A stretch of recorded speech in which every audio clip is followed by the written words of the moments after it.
तो दोस्तों, आज हम कुछ गणित के बारे में ज्ञान प्राप्त करते हैं और गणित के कुछ शब्दों के बारे में जानते हैं। जैसे कि हमारे गणित में एक शब्द होता है एल्गोरिथम। एल्गोरिथम एल्गोरिथम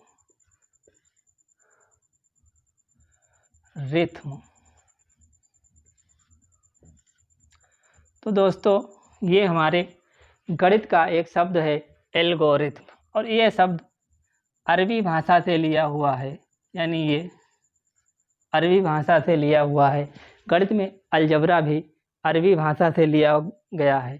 तो गणित का एक महान गणितज्ञ अरब में हुआ था, जिसे मोहम्मद इब्न मूसा अल ख्वारिज़मी कहते हैं। इसे गणितज्ञ को मोहम्मद इब्न मूसा अल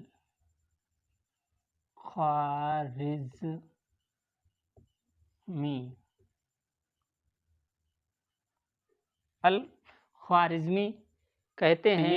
मोहम्मद इब्न मूसा, मोहम्मद इसका नाम है, इब्न बल्दियत अरबी में कहते हैं, और मूसा अल ख्वारिज़मी, मूसा इसके बाप का नाम है और अल ख्वारिज़मी इनका कोई लक़ब है। तो ये अल ख्वारिज़मी के नाम से भी कहीं कहीं पर ये नाम मिलता है। वहीं दोस्तों, इनकी किताब का नाम था अल जबर।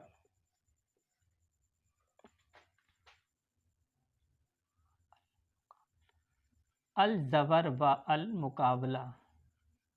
अल मुकाबला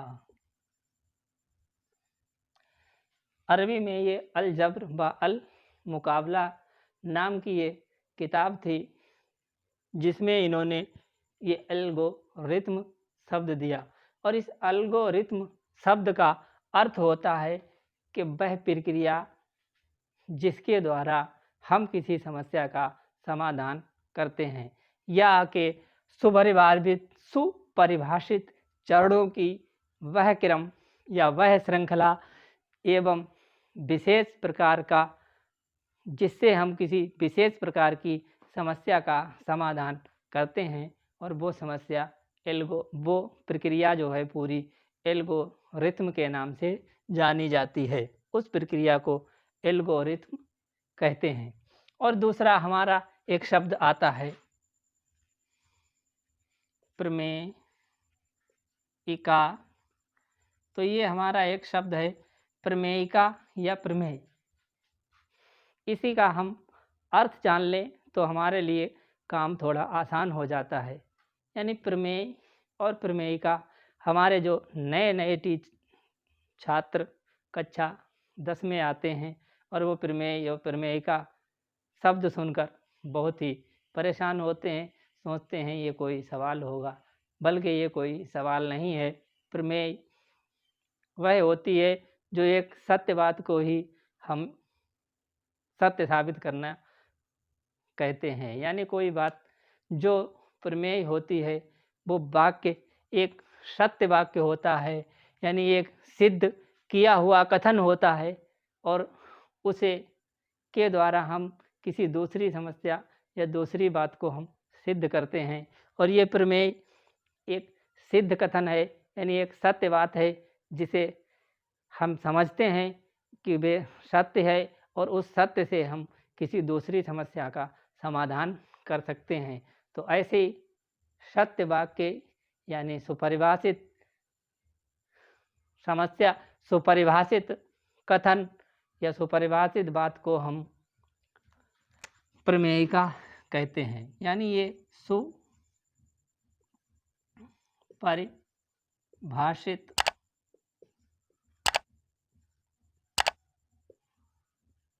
कथन होता है, यानी कि ये सत्य कथन होता है, सत्य कथन होता है। इसे प्रमेयिका के नाम से जानते हैं। तो वहीं दोस्तों हमारे 10 के छात्र जब कक्षा 10 में आते हैं, वहीं से एक्चुअली पढ़ाई का प्रारंभ होता है और वहीं तो सीरियसली बच्चे भी लेते हैं और वहीं से सीरियसली पढ़ना शुरू करते हैं। तो उनके लिए ये शब्द एकदम समस्या बनते हैं। तो यही हमारे एक शब्द और है कि यूक्लिड विभाजन प्रमेयिका। यूक्लिड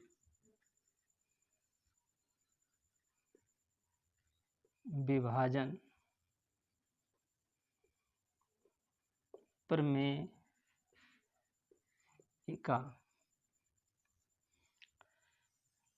ये एक प्रमेय है जिसका सामना जैसे ही आप कक्षा 10 में पहुंचते हैं या हमारे बच्चे जैसे ही कक्षा 10 में पहुंचते हैं, अब उसे ये यूक्लिड विभाजन प्रमेयिका का सामना करना पड़ता है। ये यूक्लिड विभाजन प्रमेयिका असल में एक प्रक्रिया है जिसके द्वारा हम किसी संख्या को विभाजित कर सकते हैं। यानी इसमें हम क्या करते हैं कि हम एक संख्या लेते हैं, कोई संख्या मान लीजिए हम ले लेते हैं, जैसे कोई संख्या हमारे पास है a। अब हम इसके गुणनखंड करते हैं और उस गुणनखंड को हम अलग अलग लिख लेते हैं।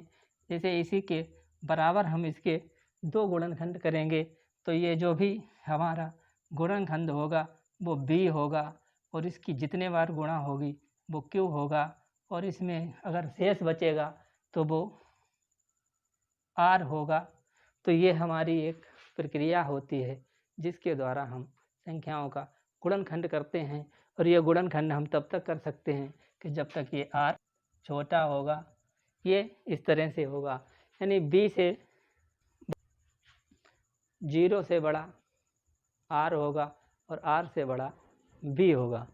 इस तरह हम इसका विभाजन किसी संख्या का जब करते हैं तो हम उसे यूक्लिड विभाजन प्रमेयिका के नाम से जानते हैं। होता जैसे हम कोई संख्या ले लेते हैं और उसका यूक्लिड विभाजन करते हैं, तो मान लीजिए हमने एक संख्या ले ली है 26। अब हम इसका यूक्लिड विभाजन करते हैं तो हम इसका विभाजन 2 से करें तो हम इसे 2 ×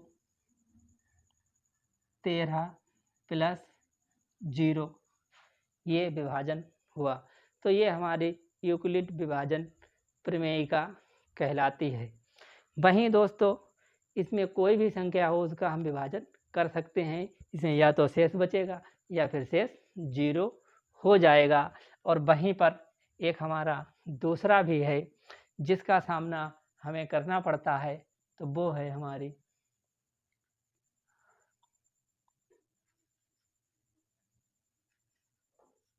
अंक गणित की आधारभूत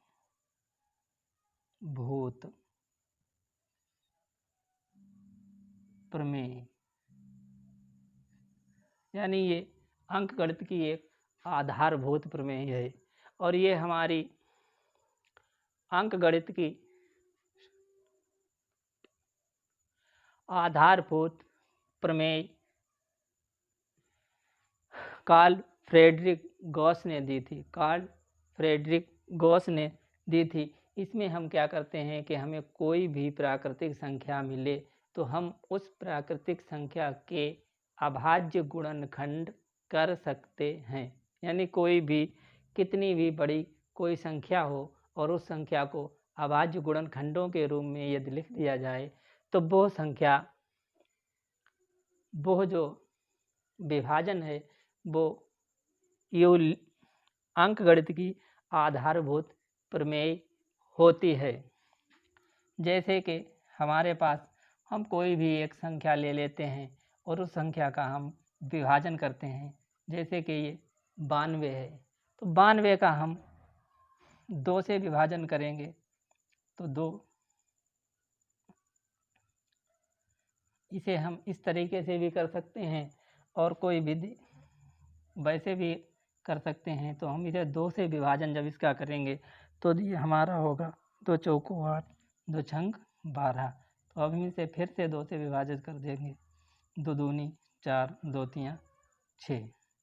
अब ये 23 आ गया है, तो हम इसे, ये हमारी एक संख्या आ गई है 23। तो ये अभाज्य संख्या है और ये भी दोनों अभाज्य हैं। तो हम इसे 92 =